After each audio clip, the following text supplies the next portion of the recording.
আসসালামু আলাইকুম। কি অবস্থা সবাই? আশা করি ভালো আছেন। অনেকদিন পর চলে আসলাম নতুন আরেকটা ভ্লগ ভিডিওর সাথে।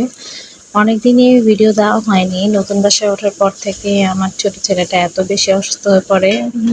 বেশ কয়েকদিন ধরে অনেক গরম পড়ায় আর এই সময় আমি বাসাও চেঞ্জ করেছি। যার ফলে আমার ছোট বাচ্চাটা অনেক বেশি গরম থেকে অসুস্থ হয়ে পড়ে। আর অতিরিক্ত পাতলা পায়খানা বমির ফলে ও দুর্বল হয়ে গেছিল, ডিহাইড্রেশন প্রবলেম শুরু হয়ে যায়।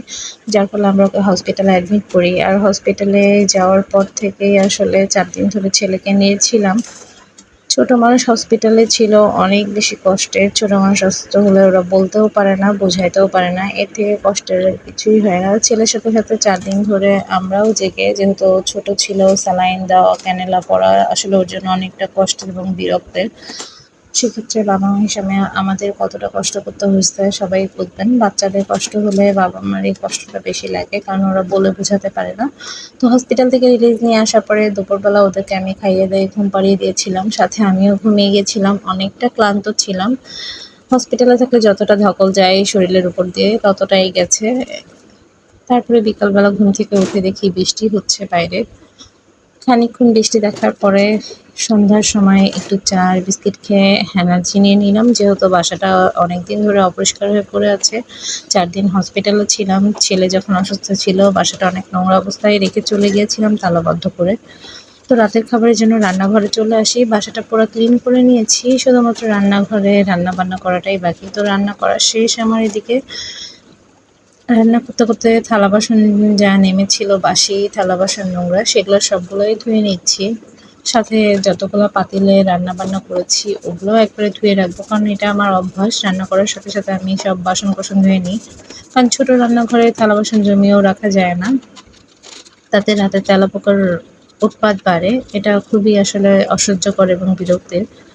তো কাজ করতে, করতে আমি একটু পিনাট বার খেয়ে নিলাম। কারণ আমার একটু প্রেশারের সমস্যা হয়। তাই মিষ্টি জাতীয় খাবার খেলে আমার কাজ করতে সুবিধা হয় বা আমার শরীরে এনার্জি পাই। আর যে পরিমাণে গরম পড়ছে, বারবার গলা শুকিয়ে যাচ্ছিল দেখে পানি খাচ্ছিলাম। তো এদিকে সমস্ত থালা-বাসনটাও ধোয়া শেষ। এখন আমি চুলাটাকে ভালোমতো মেজে নিব। আর আমার একটা অভ্যাস আছে, আমি রান্না করতে, করতে বারবার টিস্যু দিয়ে চুলাটা মুছি। তারপরে আবার রান্না শেষে একবার ভালো করে ডিপ ক্লিন করে নেই, যাতে চুলাটা পরিষ্কার করতে সমস্যা না হয়। আর আমি চুলার পাশাপাশি প্রতিদিনই রান্নার শেষে জানলার গ্রিলগুলো ভালোমতো মুছে নেই, তাতে সমস্যা হয় না। একবারে ময়লা না পড়ে প্রতিদিন ক্লিন করলে পারে একটু কষ্টটা কম হয়। তো একে, একে আমি সমস্ত কাজগুলো সেরে নিচ্ছি। আর অতিরিক্ত গরমের কারণে পুরা ঘেমে চিপচিপা হয়ে যাচ্ছিলাম। কি করার, কাজ তো করতেই হবে। বাচ্চা-কাচ্চা নিয়ে এইভাবেই দিন চলতেছে। তারপরেও আলহামদুলিল্লাহ বাচ্চাটা এখন সুস্থ আছে। আসলে যারা হসপিটালে যায় বাচ্চা-কাচ্চা নিয়ে তারাই বোঝে। শিশু ওয়ার্ডে থাকলে বোঝা যায় আসলে বাচ্চাদের কষ্ট কতটা। ওদের কষ্ট আসলে মেনে নেওয়া যায় না। বড়রাও তো নিজেরা অসুস্থ হলে নিজেদের বুঝটা বোঝে ভালো-মন্দ, যে না এটা না এটা। বাচ্চারা তো বোঝে না। যাই হোক, এদিকে আমার চুলাটা ডিপ ক্লিন করা হয়ে গেছে। রান্নাঘরে আমি সিঙ্কের যত থালা-বাসন ছিল সব ধুয়ে ফেলেছি। সিঙ্কটাও ক্লিন করে নিয়েছি। আমি আমার ফিল্টার সবকিছু ফ্লোর ক্লিন করে নিয়েছি। এখন আমার রান্নাঘরটা পুরোপুরিই পরিষ্কার।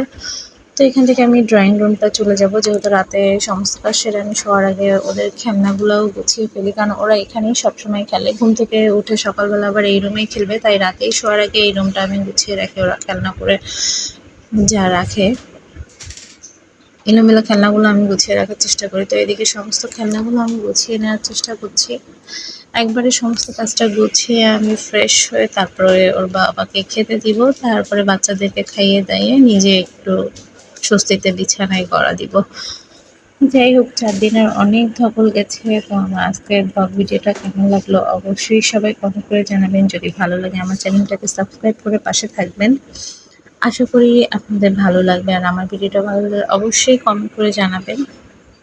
ভালো লাগলে অবশ্যই পরবর্তী ভিডিওতে দেখা হবে, কথা হবে। ততক্ষণ পর্যন্ত সবাই ভালো থাকবেন। আল্লাহ হাফেজ।